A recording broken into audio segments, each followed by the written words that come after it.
Hey guys, I am at Electric City Harley-Davidson in Dickson City, PA, and it is test ride day, and I just rolled out on an FXLRS, better known as the Low Rider S, and I was very interested in riding this bike. It's got the 117 engine. It's a very light bike, so to have an engine like that, it is going to have some beautiful pickup, just like that Breakout in front of me, which I rode a few weeks ago. So my name's Dave, been riding for 10 years. After starting out on a Sportster, I went up to a Dyna Low Rider, which I still have. That has a 103. And I gotta tell you, this Low Rider shares little more than the name. It's just a totally different configuration. Harley keeps the name, but completely changes the bike. I think this is the first bike I rode today that didn't have any kind of a windshield, and I'm really glad for it, because I'm really starting to get warm today. In terms of power, yeah, this has got power aplenty. I'd love to take this out without an escort.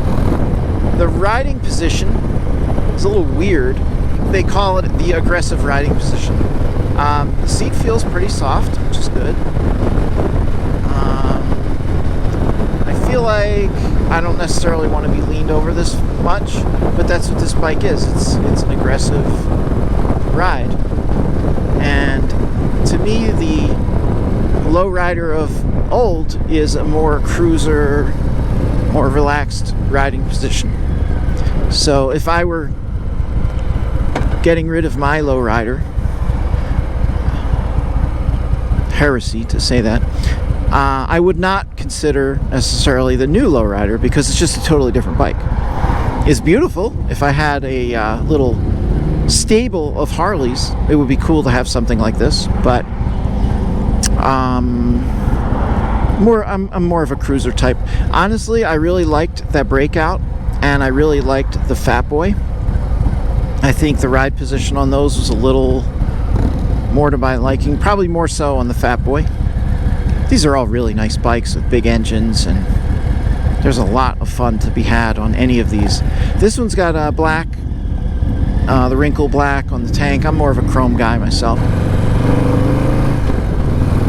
So being 6'1", 32-inch inseam, the knees are high. That's what's kind of weird, is the controls are higher than I typically experience.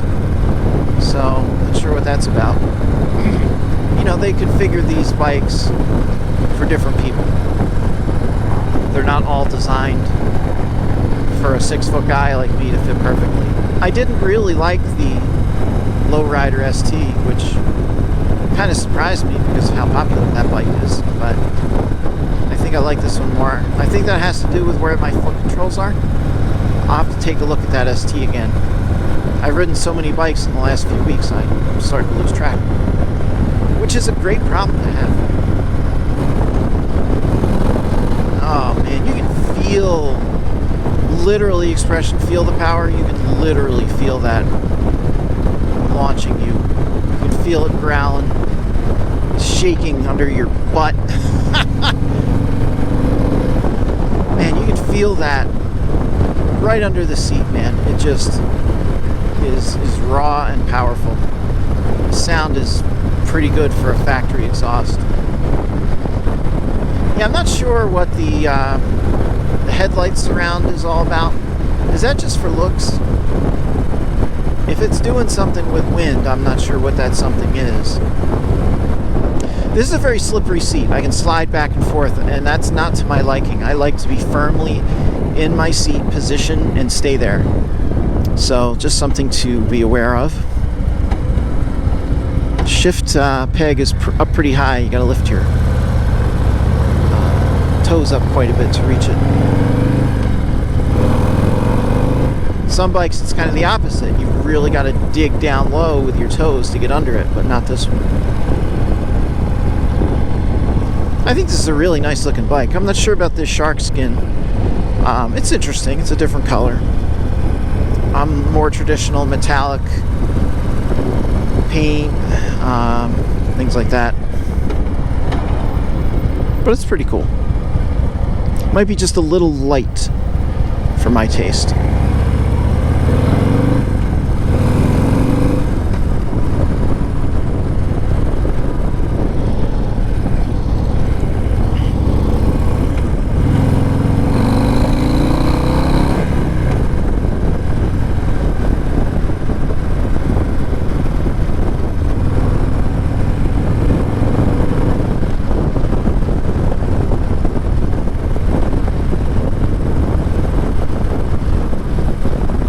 Yeah, this exhaust is definitely closer to where I like to be than the really quiet ones. I think in the soft tail frame category, the design and layout of the Fat Boy is a favorite. Same with the Breakout, but the negative of those is that fat rear tire. Those tires are super expensive. So they're $350 just for the rubber. The brakes feel great. You know, it's got the dual disc up front, which is really great when you've got the 117 on a Harley.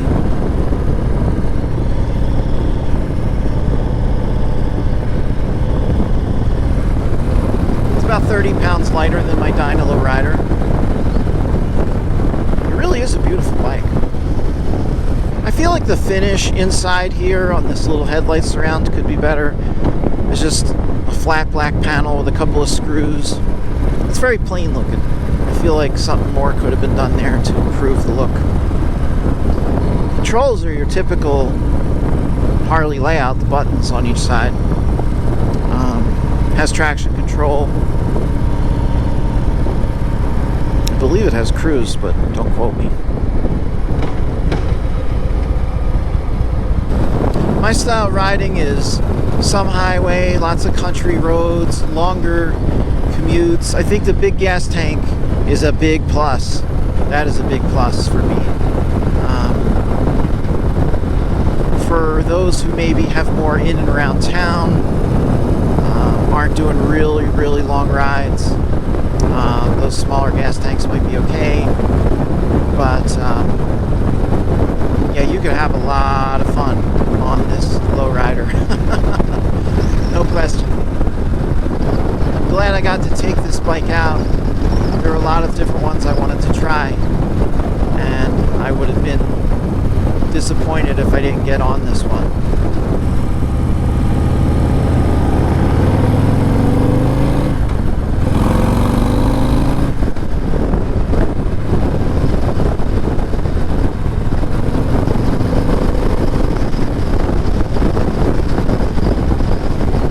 Yeah, buddy. 117. Beautiful engine. My two favorite Softails. I gotta say, man, this is night and day different than my 103s. Woo! I'm sure they have a more aggressive clutch. They have to. They come off the line fast. Well, I feel like I say this in all my videos, but if you're thinking about one of these bikes, you should test ride it. Even if you're not thinking about one of them. If you have the opportunity, the Low Rider S is a little rocket ship. That is for sure. Thanks for watching, guys. Please like and subscribe.